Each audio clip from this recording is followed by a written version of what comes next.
Okay, have 10 o'clock. Okay.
I did.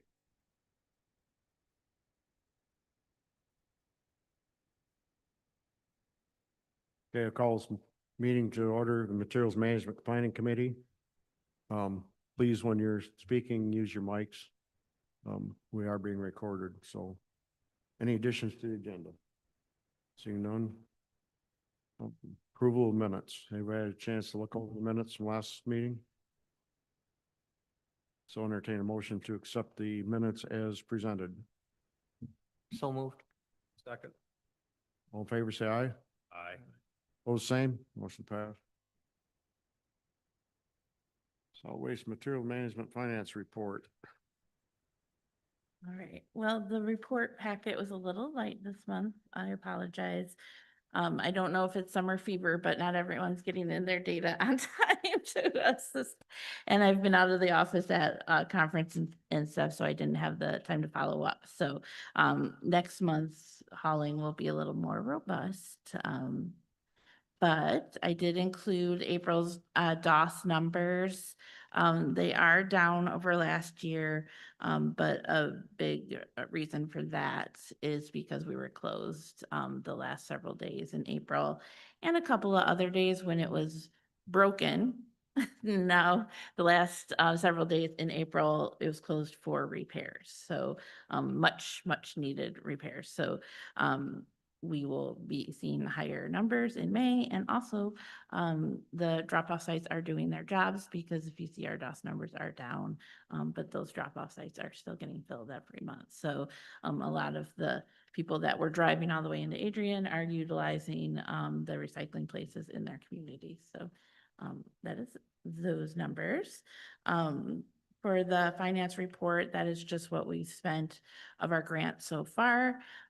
We have come in very low because we were being hesitant to spend until we knew we were going to get reimbursed from the state. And also we had a talk with, we hadn't seen any invoices yet, but Larry let us know that they're doing the 3-month billing cycle on the drop-off sites. So that's why we hadn't seen any bills, but we are all caught up now on receiving the bills and getting those paid out. So next month it'll be a little bit higher.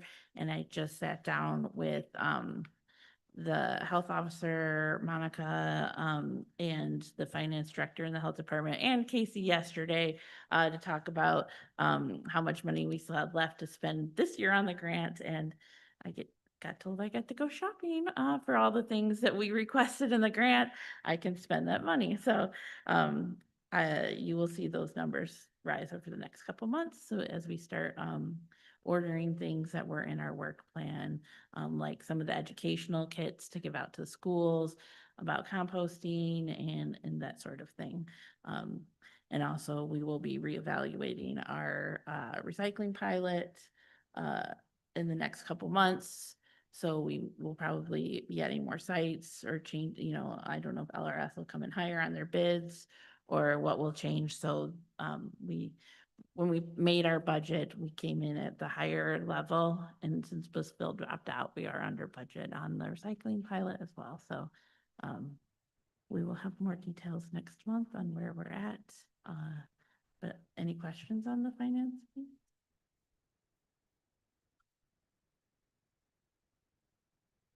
Okay, for my coordinators reports, our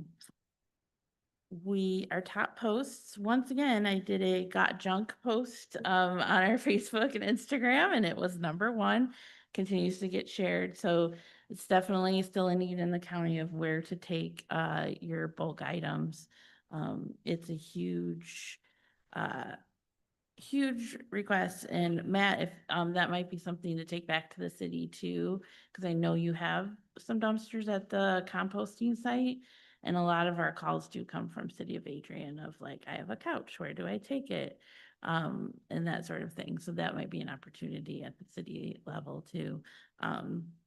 People just really want to know where to take their bulk trash so it doesn't end up in the rivers. So, um, and then e-waste, no matter how many times we advertise that Goodwill takes it year round, it's always a popular post, and a #1 call that we get is, where do we take our e-waste? The household hazardous waste event, posts were very popular. I've been told there was a line around in Sutton that day. I don't have any numbers back, and I was gonna ask Jamie, but he, is not here today, so on how much they collected, but based on the line complaints, I would say they collected quite a bit, as they do every year. And another popular post we ran during International Compost Week was how to start compost in your garden. We have a PDF on our website where people can download about basic steps on how, I think I've handed it out at the meeting before, how to start a compost, what are some common troubleshooting things, and that was very popular post this month. And then for blog posts, the lovely Quinn over there behind the computers has been writing some blogs for us. She did one on the Peels app that we've talked about in our organics program of trying to support community composting. That was a June blog. And for July, she's doing something on Plastic Free July, which is a national movement to try to do one thing in the month of July to reduce your plastic usage. So if you promise for the whole month to use a reusable bottle just for that month. So this little habit you can do to change for July. And then in August, it'll be back to school sustainability, which I know school just got out, but you know, that's a couple months away. We gotta start thinking about it already. Um, and May was a really busy month for our projects, and I'm still playing catch up, but we had the household hazardous waste event.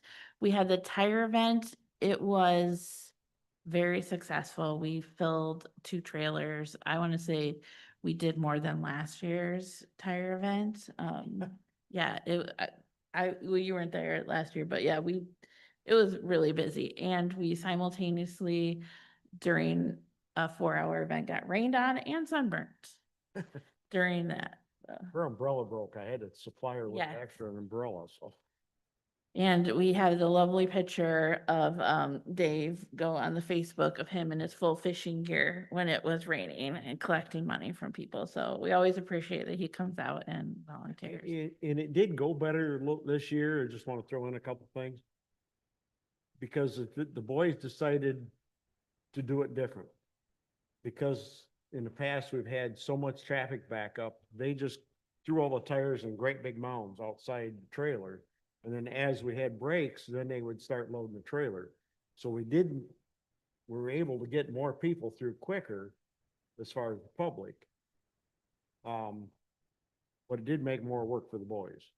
And then a second group showed up about 11 o'clock to help the first group. Yeah, load them in, but it did make the line more efficient. Everyone who came through, they were like, I expected to be waiting longer, and they just went. We called it Tire Mountain.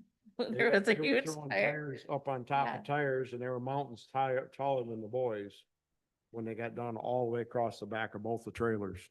So, I mean, there was, Yeah, it was a really good event. So I encourage anyone, we might be doing another one in the fall. We'll see. But I encourage anyone that wants to volunteer. It is a fun event, and the kids from Maurice Spears come out. That is the juvenile detention, and they lift the tires out for people. And this group of kids this year, I say this every year, but this group of kids this year were great, and they were so polite, and greeted everyone and asked permission to climb up into trucks to get the tires out before, they will pull the ones close to them, and before they climbed up, they'd be like, may I get into your truck? And I mean, they were so polite and great, and it was a good group of And it's shocking to see some of the tires that actually came in, because if I'd owned a Mustang, there was a set of practically brand new Mustang rims, the Mustang emblem and the rims and tires and everything. All just thrown out. And it's just amazing to see some of the stuff that come in there. I've helped for what, 3 years, 4 years now with that project, and yeah, we moved a lot of tires this year. So it was a great event. We love it every year. And then, as I mentioned before, the recycling drop-off site was closed for repairs a couple days in April.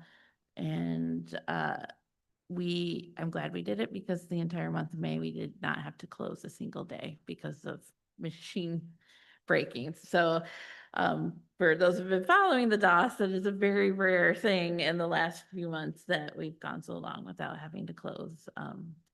So because what would happen, one of the compactors, especially on the cardboard side, would be down. So if another one would get full, we'd have to call LRS and then wait for them to change it out before, so we'd have to shut down the whole DOS, because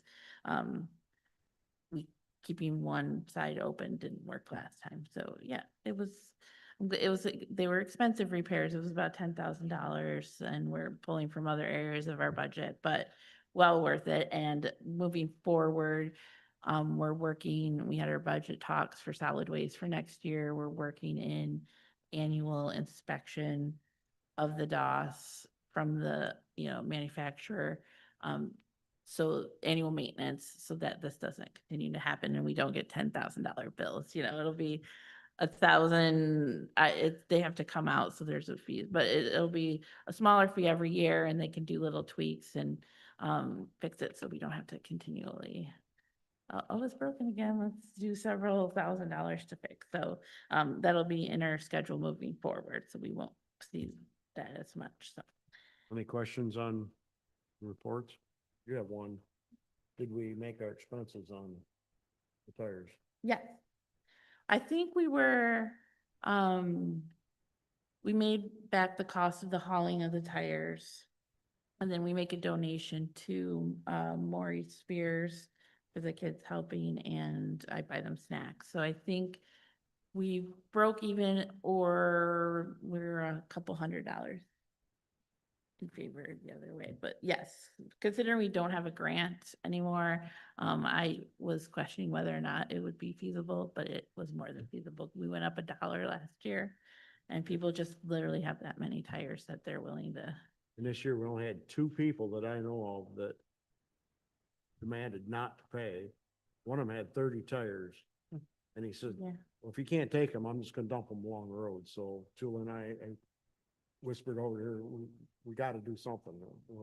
I really don't wanna go and pick them up myself, so we allowed it. We really need to get the word out, though. They said that when they heard the ad, that everybody's telling them it was free, and we know that that's not the case, but I guess, what do you do in that case? Do you want to see 30 tires dumped out on the road somewhere, or do we just bite the bullet and take them?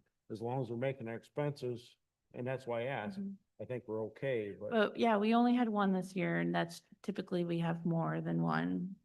So I think that the word is getting out a little bit better. And then we had one person that thought we would take card, and we only do cash or checks. And I was like, okay, you can drop them and come back later and pay, not expecting him to come back but he did. He rolled through later and brought back money. So yeah, it came back, yeah, So yeah, we only had one non-payer this year, and usually we have like 3 or 4. 3 or 4. So Okay, new business? Or excuse me, existing business? okay, so the updates, lots of updates on this plan. We, as I mentioned, we met yesterday, we put in our budget, round 2 grant submission we're putting in this week to ask for funds. We didn't have to do a whole nother application. We just had to get what channel it was coming out of and let them know. But because we were in the pilot process and we do have changes to how we're gonna be spending the money, we do need to submit another work plan, which is my next goal to get done this month, to have it for y'all to vote on next month, so we can submit that to Eagle. But to get the funding, we didn't have to do the work plan, so we put in the request for the funding. But I have to do the work plan anyway, so we can budget for next year, because it's budget season. So the numbers will be a lot higher than they've been in the past, because Eagle asked us to be conservative last year. But this year we decided we're gonna ask for every cent that we are state allowed, because we do not know how long the money is going to be approved. So we are asking for everything that we are allowed by law in this round of grants, and we probably will next year too. So there will be a lot. But we do have the money for some of these when we get into our pilot discussions, making changes next year. We do have money in the recycling pilot to make changes, to buy different coverings for dumpsters if we want. We will have the funds there. We just have to get it all priced out and put it in a work plan. So it's exciting news. And let's see. The pilots, as I mentioned before, we're gonna be discussing options. I believe we officially started the pilot in December. And so that would mean, well, it's 9 months, so we'll be up in September. I believe, Larry, do you know any different on the date? Yeah. You're probably a lot closer. Yeah, so I think if we want to make it seamless, Say it was like December 12th. yeah. So if we want to make it a seamless transition, if we're gonna go up in locations, if we're gonna change locations, if we're gonna go a different route, we're gonna need to decide in July and August so that we could get new contracts in place. So, that's going to be on next month's agenda to start those discussions. I'm gonna reach out to everyone who did the RFP for the first round of the pilot to get an updated one. Not that we're unhappy with LRS, but as we discuss the status of the pilot and what's working, what isn't working, those will be important discussions to have. And I'll get feedback from the two communities that are still involved, for what they would like to see changed, or that sort of thing. So I'll come back next month with a lot of information. And I'm gonna talk to our board again in this meeting, but what I got out of our board the last meeting, until the fire department building gets done, we really can't do anything there. So, but once that gets done, we'll consider it. And Larry, I'll shoot you an email, but if you have any comments on LRS's side of things, on how things are going, what's working, what isn't working, we can include that in the Yeah, that's fine. discussions as well. Yep. I'll get the driver's firsthand experience and kick it over to you, but yeah, everything that I've heard, the levels are still high. Mhm. Mostly cardboard, Amazon boxes. There is a lot of plastic and tin, but the majority of it is the boxes. The driver did say the last time I talked to him about it was that the boxes were getting broken down. I don't know if the municipalities are doing that or not, but it seems like it's running pretty easy. Not a lot of material outside the container, so. We did have the issue with the pill bottles, which were, small pill bottles, and somebody's taken 3 or 4 totes of small pill bottles, dumped them in there. That material obviously went everywhere. Just it's a loose material, so Yeah, okay. yeah. So you don't accept pill bottles at all, though? We do, but within limitations. So you gotta, like, some of that stuff is recyclable, but, being that small of a plastic, it's probably not a recycling plastic. So it's probably discarded at the line. Okay. I can probably follow up and see. We haven't had the pill bottle issues since we brought it up to, I can't remember what community it was. Do you remember what community it was? No? I didn't even know, that's the first time even hearing of it. Yeah, we talked to one of the communities about it. I want to say it was Blissfield. Maybe that's why I can say. Yeah, maybe. I don't know. But it was several thousand. Wow. Yeah, so it was like a pharmacy must have Yeah. utilized the container, but Yeah. Well, I can put out information too on like, Yeah. don't put those in. Okay. So we'll bring back that information next month. Um, and let's see, and we can talk about signage and other things now that we have the go-ahead to approve funding. Before it was like, how much can I get information out to people for as little money as possible because we didn't know what the state was gonna reimburse, but yes, so we'll have signage as long as we update our work plan. That'll be part of it. And we are in the big, the final countdown of our materials management plan. You guys worked so hard to approve so many things, so the consultants and I are working on writing the plan, so that's gonna be our big goal in June. And they are, one of the things we asked for in our, RFP for them was to review our plan for us. So, once we get it all, I get my portion all written out, it's gonna go to the consultant and they are writing for several other counties.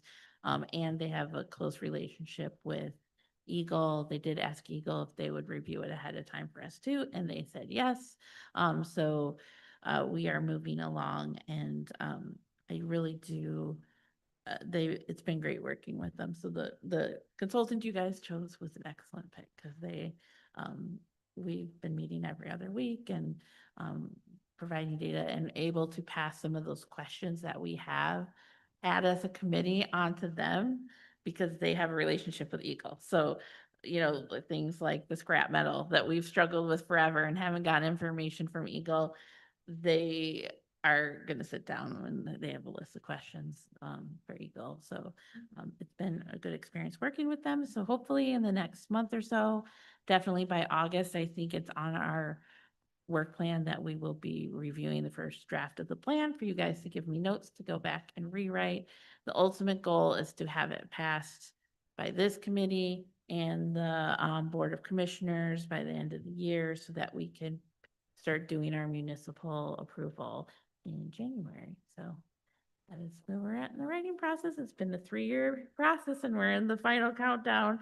And then hopefully after that, this committee will be still meeting monthly to manage all of our wonderful goals and implementation that we are putting in place. So our work will probably never be over, but the big state mandated part of writing will be taken care of and we will have everything in place.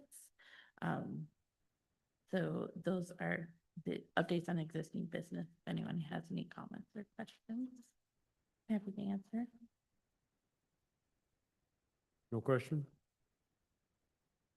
Okay. Any other existing business? New business? Conference recap. I had the privilege of once again going to the annual Michigan Recycling Coalition Conference. It was in Kalamazoo this year. And our consultant was there too, and they were presenting, but I actually didn't go to their presentation because another thing for me was at the same time, but we were sharing information back and forth, which was great. Some key points that I came away with is that I know we've had a lot of discussions on this committee on what can we count as recycling and what isn't. And really what I've learned is it's whatever we want to count. If it's getting diverted from landfill, we can count it. There's one county that, and I have to figure out how they're getting this data, so that's my personal mission now, but they are counting the deposit cans that people turn in grocery stores in their recycling rate.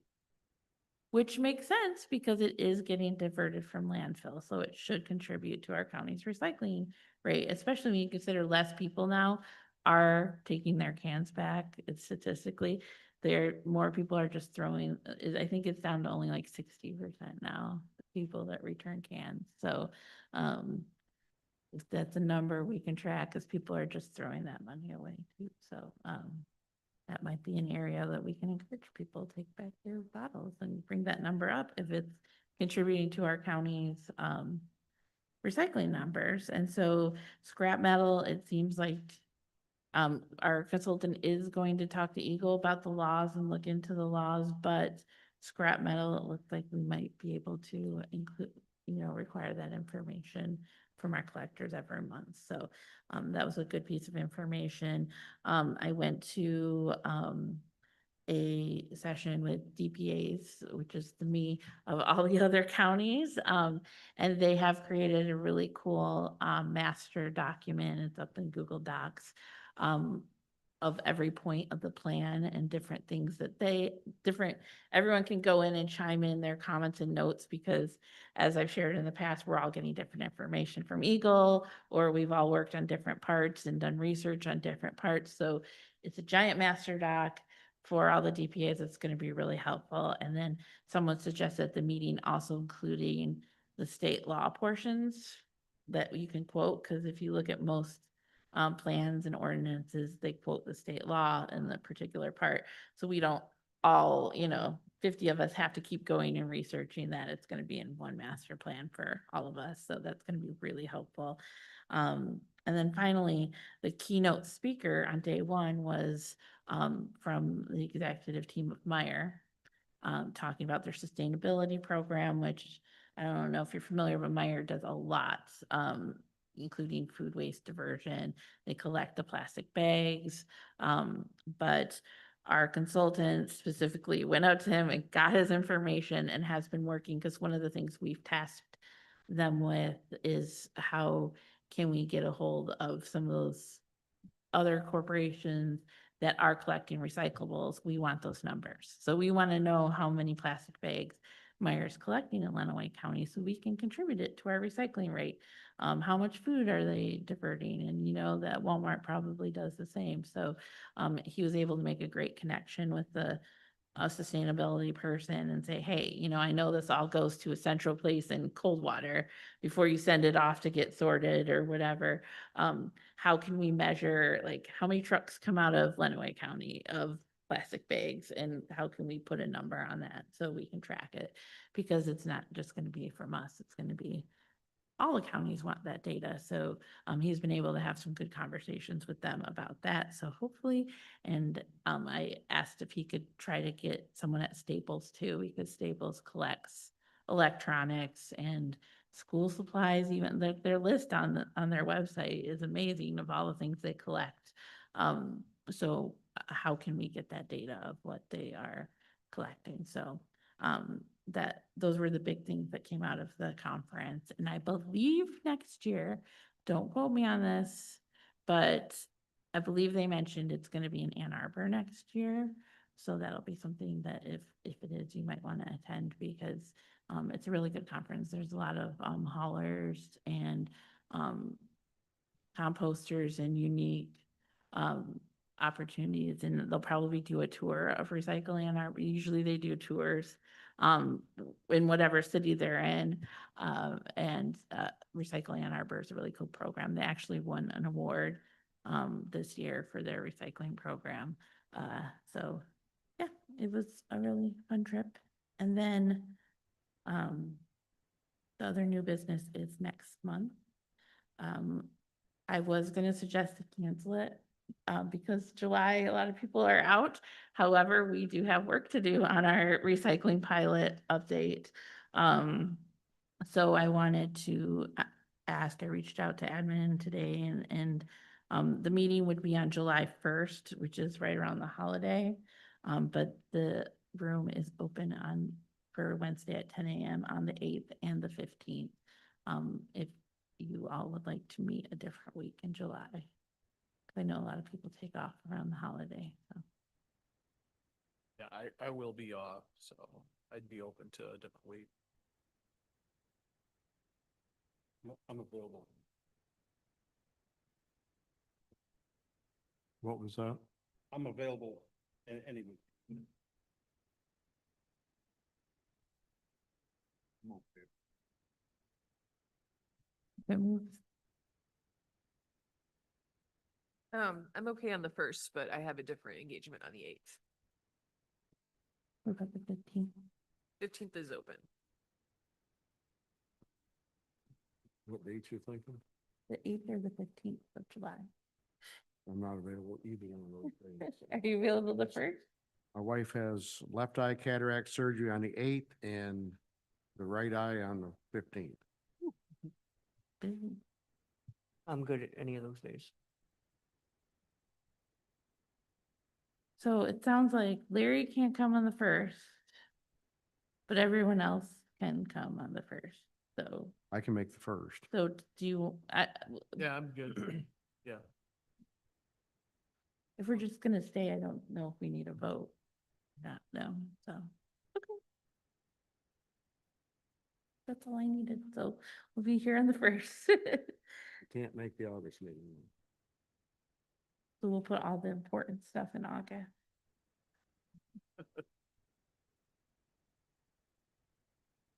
But we are gonna have it on the 1st. Good. Any other new business? That's it. Short and sweet today.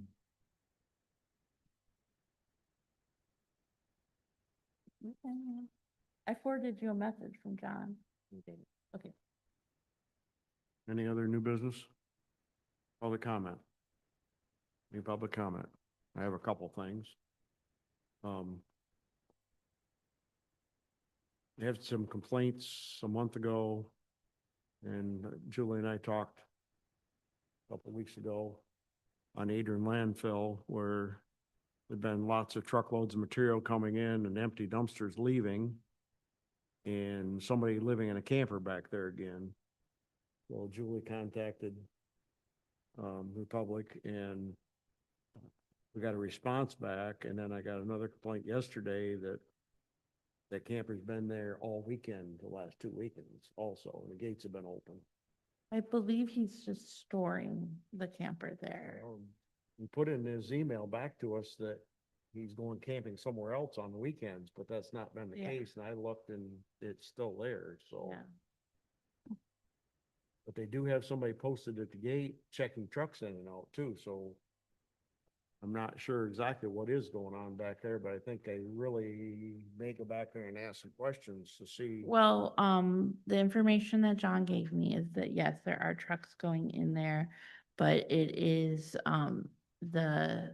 it's transfer as they're going to Toledo. But so- they said they were coming in loaded and leaving empty, so. Yeah, so, and then they're also doing some soil, and if he comes next month, then we can put that to him, but, so it is not any new trash getting dumped at the landfill, so it's more like a staging, so nothing's getting landfilled there. But they did say that they're working on They, camping. they're doing some capping, but there's no new trash going in the landfill at this moment. It's just being used as kind of a staging and transfer spot, for some of their places. So if you do see trucks with trash, it's just because it's getting transferred to a different truck to go somewhere else. So there might be some that leave empty too, so. Well, That's the official statement right now. So, if we hear anything different, Keep, yeah. just keep your eyes open and go by there if you see something strange going on. You know, even the county needs to know about it because that was a revenue stream for the county for a long time, and, you know, if they're doing things that they're trying to avoid that, then we need to keep on top of it. But the other complaint that I had the other day was people on the corner bought the property, and when they had it surveyed, the Adrian landfill sign is actually on their private property. It's not on the actual landfill property. Hmm. So that needs to be addressed at some point too. So I don't know if it's gonna be a township issue or what it's gonna be, but that sign is on their property. I did research it yesterday and it is on their property, so. Just some complaints that I've had, so. Any other public comment? I will say regarding the landfill, that was a big area of surprise in our consultant that we had capacity at the landfill. Cause it's there's a lot of discussion, especially around the Detroit area, on how all those landfills are nearing capacity. So they believe that, it's unlikely that Adrian landfill will stay closed forever, based on the capacity around the state. So, They did renew their license a year and a half ago Yeah. to keep the dump viable. yeah. So maybe in the future we'll get it back, but I mean, ultimately our goal is to not put things in the landfill. So And the we, fact that it's not being used is also a good thing too. we asked questions when they decided to renew their license, why they were renewing the license now, because it had lapsed. They told us that they could not close until it was full, and they capped all the cells, so that's why it's still there, so. I guess from what I gathered, we did a tour of it last fall. And, it meets certain requirements for slope and everything else, so it's gotta be high enough to get the proper slopes for drainage and stuff before they can actually cap it and close it, so. That's why it's still left open. So.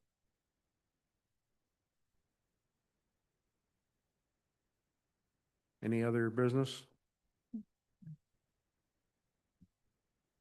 Motion to adjourn? So moved. Second. All in favor, say aye. Aye. All opposed, same. Motion passed. Who seconded?